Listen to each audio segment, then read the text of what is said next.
Bossing, message na lang kay Direk. Baka may message kayo kay Direk Daryl Yap? Wala naman. Happy New Year. O sa mga taong nakapanood na ng teaser, bossing, na baka hinusgahan ka na po. Eh, kanya-kanya namang demokrasya tayo. Bossing, for Kanya-kanyang, purposes of... paniwala yan. Basta ako naniniwala sa sistema ng ating justisya.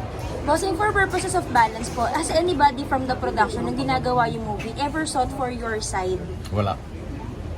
So walang kumonsulta, walang nagpaalam. So walang consent. So out of the blue, merong ganito, bossing, na parang, ay, sinisira, parang, Eh, sinasakyan ba? Yung, kasi kilala ka pa rin ng bossing eh. ganun talaga ang buhay. Sorry. Sir, sa mga artista na gumanap, meron po ba kayong sa Sama ng loob. Wala, trabaho lang yan. No problem. Pero, bossing, gaano kasakit yung sinabing, Wala ba iba magtatanong? nirate ka ba ni Vic Soto? Gaano kasakit yung bossing?